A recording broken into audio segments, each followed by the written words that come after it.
मसीह यीशु में तमाम देखने और सुनने वालों की सलामती हो।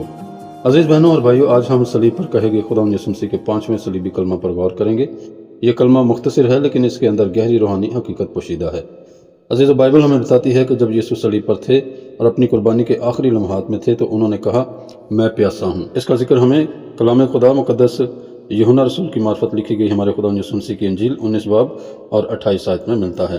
अजीज़ों, ये अल्फाज सिर्फ जिस्मानी प्यास का इजहार नहीं थे, बल्कि ये इंसान की निजात, नबूवतों की तकमील और खुदा की मोहब्बत के अजीम मंसूबे को ज़ाहिर करते हैं।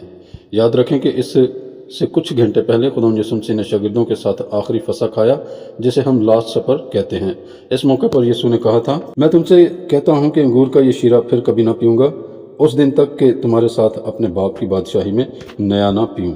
और इसका जिक्र हमें कलाम मुक़द्दस मत्ती रसूल की मार्फत लिखी गई हमारे खुदा यीशु मसीह की इंजील 26 बाब और 29 आयत में मिलता है। इसके बाद यीशु दुआ करने के लिए गतसमनी में गए, जहां रात के आखिरी पहर में उन्हें गिरफ्तार किया गया। अजीज़ों, पूरी रात मुकदमात, कोड़े और तकलीफ के बाद सुबह उन्हें सलीब पर चढ़ा दिया गया। बाइबल हमें बताती है कि यीशु को तकरीबन सुबह 9 बजे सलीब पर चढ़ाया गया, और इसका जिक्र हमें कलाम खुदा मुक़द्दस मरकज़ की मार्फत लिखी गई हमारे खुदा यीशु मसीह की इंजील 15 बाब और 25 आयत में मिलता है। इस तरह कई घंटों की तकलीफ के बाद सलीब पर यीशु ने कहा, मैं प्यासा हूँ। अजीज़ों, आइए अब हम इस अजीम कलमा के 5 मुख्तसर मगर गहरे निकात को सुनते हैं। आपसे गुजारिश है, इस पैगाम को आखिर तक तवज्जो से सुने, ताकि खुदा का कलाम आपके दिल को छुए और आपके ईमान को मजबूत करे, और ये पैगाम आपके लिए बरकत का बायस बने। इसे अपने दोस्तों और अजीज़ों के साथ शेयर करें, ताकि खुदा के कलाम की मुनादी ज़्यादा से ज़्यादा लोगों तक पहुँच सके। इसलिए वीडियो को लाइक करें और चैनल को सब्सक्राइब करें, ताकि मज़ीद रूहानी पैगाम आप तक पहुँचते रहें। शुक्रिया, खुदावंद आपको बरकत दे। आइए चलते हैं पहले निकात की तरफ। नंबर 1, यीशु की हकीकी इंसानियत ज़ाहिर होती है। अजीज़ों, जब खुदा यीशु मसीह ने कहा, मैं प्यासा हूँ, तो ये ज़ाहिर होता है कि वो मुकम्मल इंसान भी थे। कोड़े, खून बहने और शदीद तकलीफ़ की वजह से उनका जिस्म कमज़ोर हो चुका था। कलाम खुदा में लिखा है, इब्रानियों 4 व 15 आयत में, वो हमारी कमज़ोरियों में हमारा हमदर्द है। अजीज़ों, ये हमें तसल्ली देता है कि यीशु हमारी तकलीफ़ और दर्द को समझते हैं। और नंबर 2, नबूवत की तकमील। ये अल्फाज पुराने अहदनामा की नबूवत को पूरा करते हैं। ज़बूर नतर और इसकी 21 आयत में लिखा है, उन्होंने मेरी प्यास में मुझे सिरका पिलाया। अजीज़ों, जब यीशु ने कहा, मैं प्यासा हूँ, तो सिपाहियों ने उन्हें सिरका पेश किया। इस तरह सदियों पहले लिखी गई नबूवत सलीब पर पूरी हुई। और नंबर 3, फसा के प्यालों का गहरा राज। अजीज़ों, यहाँ एक बहुत गहरी रूहानी हकीकत भी मालूम होती है। यहूदी फसा में आमतौर पर 4 प्याले होते थे। नंबर 1 तकदीस का प्याला, और नंबर 2 निजात का प्याला, और नंबर 3 बरकत का प्याला, और नंबर 4 हमद का प्याला। अजीज़ों, आखिरी फसा में खुदा यीशु मसीह ने निजात के प्याला को शागिर्दों को दिया, लेकिन आखिरी प्याला मुकम्मल नहीं किया।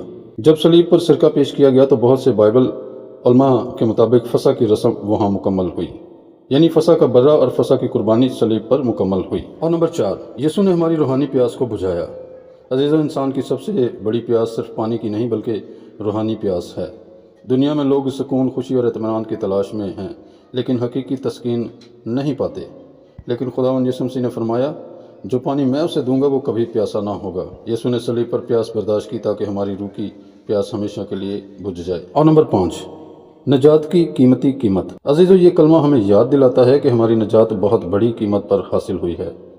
खुदावंद यीशु मसीह ने सलीब पर तकलीफ, प्यास और दर्द बर्दाश्त किया, ताकि हमें अबदी ज़िंदगी मिल सके। कलाम खुदा में इफ्सियों 1 बाब 7 आयत में लिखा है, इसमें हमें उसके खून के वसीला से मखलसी यानी गुनाहों की माफ़ी हासिल है। और पहला पतरस 1 बाब 18 और 19 आयत में हम पढ़ते हैं कि तुम्हारा फिदिया चांदी सोने जैसी फ़ानी चीज़ों से नहीं हुआ, बल्कि मसीह के बेशकीमत खून से हुआ है। अजीज़ बहनों और भाइयों, जब हम इस 5वें सलीबी कलमा को सुनते हैं, तो हमें याद आता है कि खुदावंद यीशु मसीह ने हमारी खातिर सलीब पर प्यास बर्दाश्त की, ताकि हमारी रूहानी प्यास हमेशा के लिए बुझ जाए। अगर हम ईमान के साथ उसके पास आएँ, तो वो हमें मुआफ़ी, नई ज़िंदगी और हमेशा का सुकून देता है। खुदावंद आप सबको बरकत दे। आमीन।